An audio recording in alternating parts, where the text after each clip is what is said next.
Good evening, ladies and gentlemen. Today I want to know where you're watching this particular video from. I'm actually doing it from Kisumu. During the day, it was a bit hot, but it has drizzled a bit, so the weather is fantastic. I want to ask you guys a very simple question, which requires honest answer.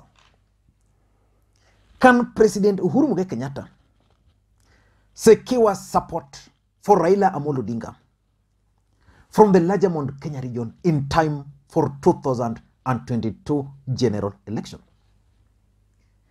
Because how many months are we left with to the next general election? For those who want to contest for various seats, it's only 6 months to party nominations. But can President Uhuru Kenyatta change the tides in favor of Raila Odinga in the larger Mont Kenya region?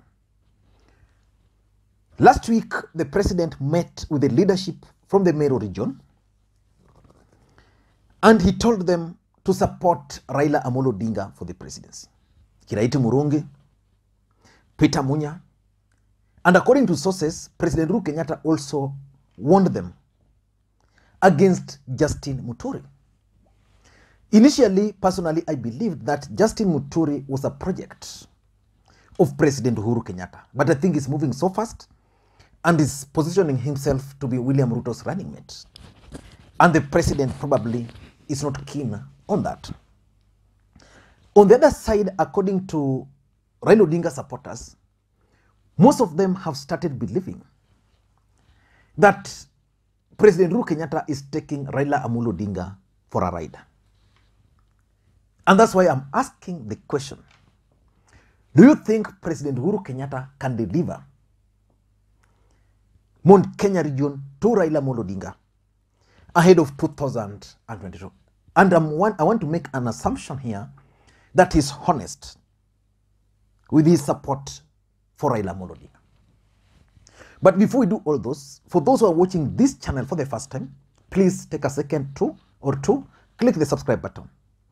What we do on this channel, Makwiny, is simple. We analyze politics in a way you can't find any other place. So the best thing you can do is just to click subscribe button so that next time you produce a video like this, YouTube will automatically notify you.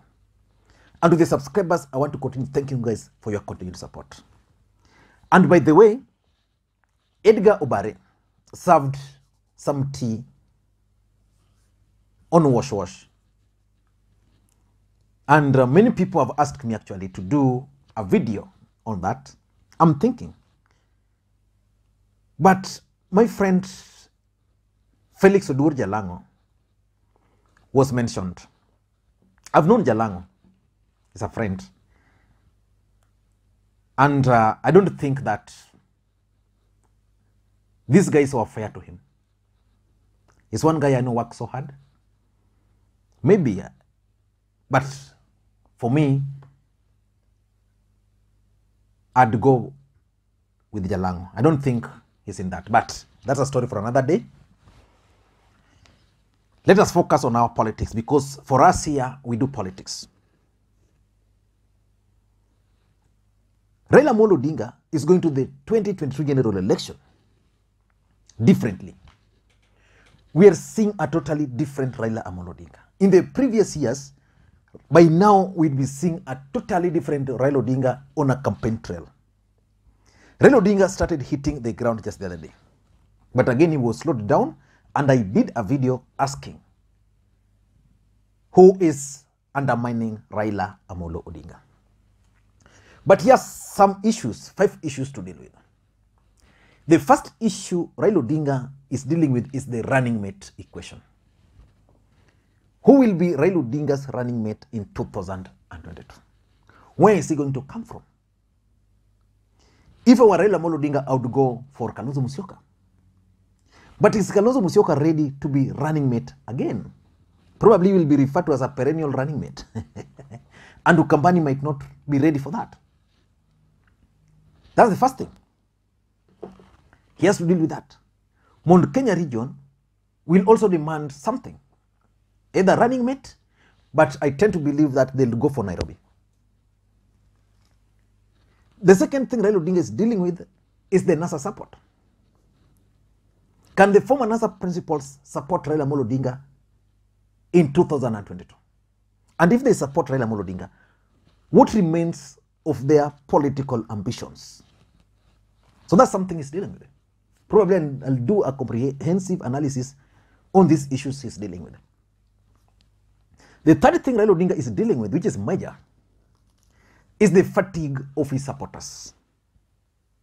Raila Odinga supporters believe that they've done everything possible to make Raila Odinga the president of the Republic of Kenya. It has never happened. And I've always opined on this platform that they are tired. The only way out for them is for President Uhuru Kenyatta to come out publicly and endorse and lead Raila Odinga's campaign. Without that, they'll still continue questioning whether President Uhuru Kenyatta is serious with his support for Raila Amolo Odinga. The fourth thing Raila Odinga is dealing with is William Ruto. William Ruto worked with Moi, he worked with Kibaki, he worked with Uhuru, and he also worked with Raila Odinga. During this period, William Ruto studied politics. So he understands politics. He's still young, aggressive, and is able to reach out.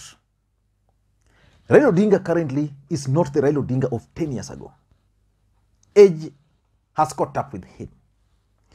Will he be able to catch up with William Ruto's speed? So he has to deal with the William Ruto's energy. The fifth thing Raila Odinga must deal with, which is the subject of this video, is the Mont Kenya factor. Will Mont Kenya region rally behind Raila Amolo Odinga? Because we all know that Raila Odinga has been a subject in the larger Mont Kenya region, but not in a good way, in a bad way.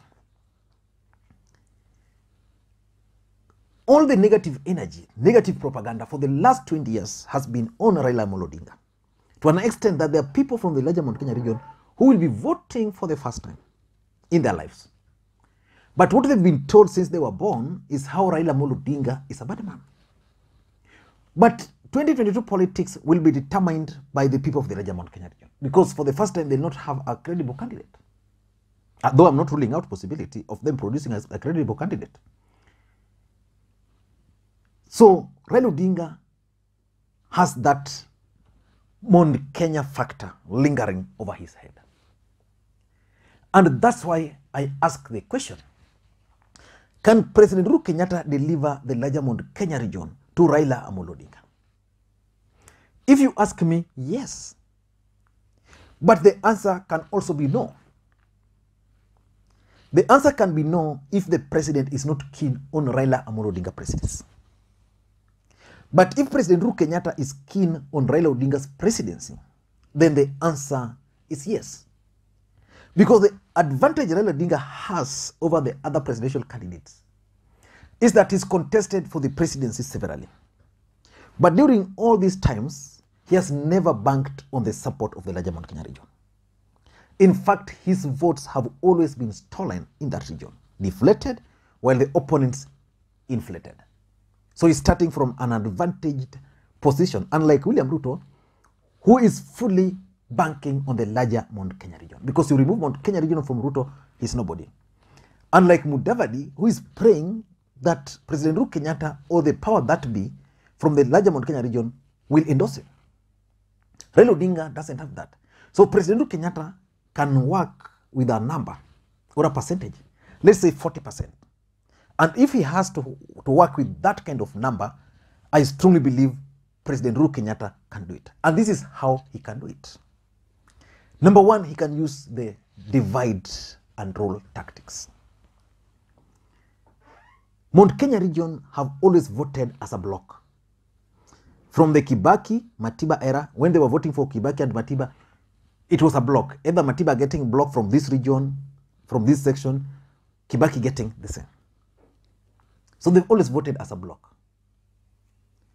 But because they don't have a credible candidate, but they're favoring the Deputy President William Ruto, President Uhuru Kenyatta can use the divide and rule. And using divide and rule would mean taking advantage of any slight mistakes committed from the other side. Like right now, there's this mistake the DP is committing by selling the United Democratic Alliance Party.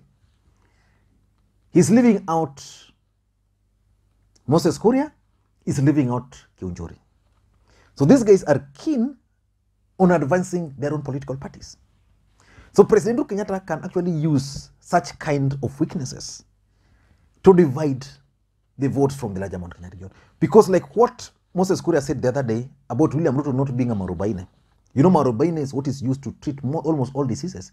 And he was saying Ruto is not. That can be used. So I still strongly believe that Moses Kuria is the only guy who will save President Uhuru Kenyatta. So President Uhuru Kenyatta can move with the speed and start reaching out to Moses Kuria and even Mwangi Kiunjuri. He can even bankroll their political activities so that their parties can be strong. At the same time, if their parties will be strong, it means UDA will not be that strong. If UDA will not be that strong, then the president will be able now to go to the people there. So that's the first thing.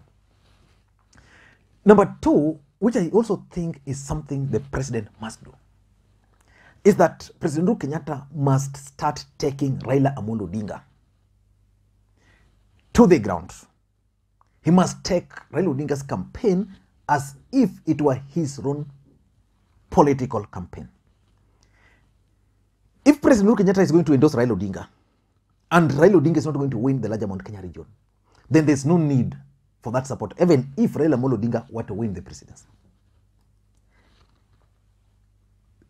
President Uhuru Kenyatta's support to Raila Odinga will only matter if he will deliver the larger Mount Kenya region.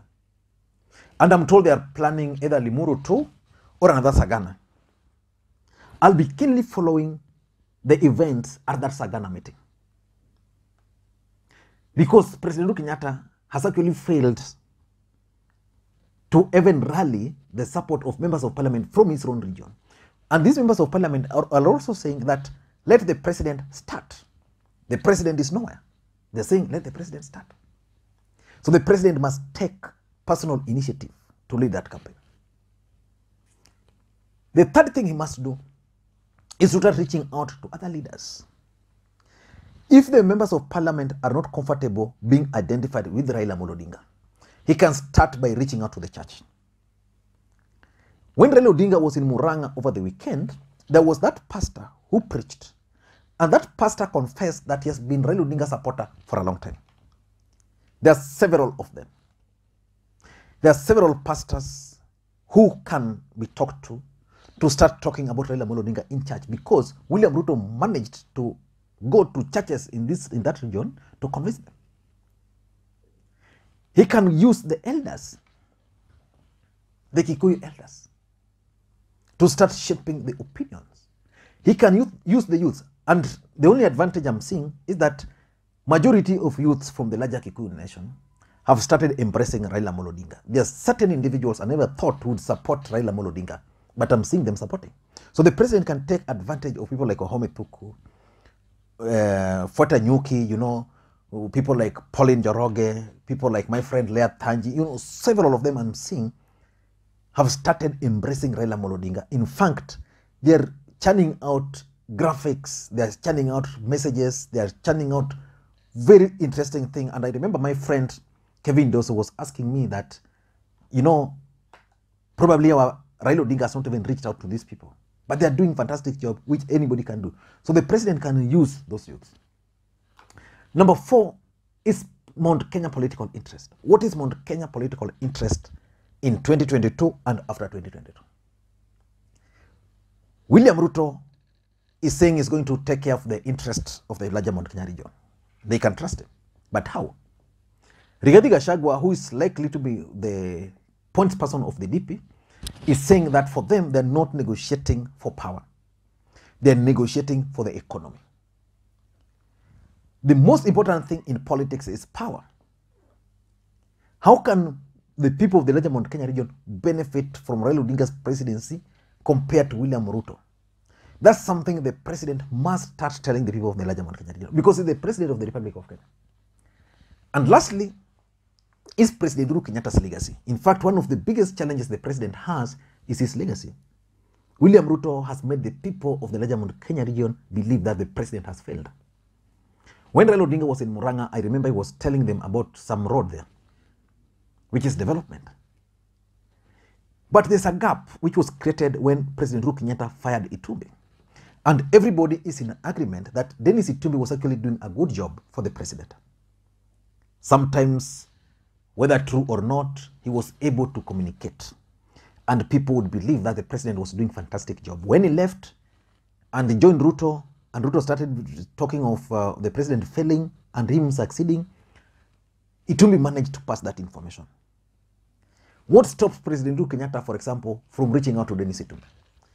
Of course, it might not happen because of the relationship Itumbi has developed with the Ruto, but the president can get someone to match Itumbi. Even if not to match Itumbi, someone can be created, facilitated to pass this information. I don't know what you think, but I tend to think that the president can deliver the larger Mount Kenya region to Raila Odinga only if he is serious. But if he's not serious, then that will not happen. It will remain a dream. I don't know what you think. Let me hear your thoughts. Thank you guys, and may you have a good day. Bye-bye.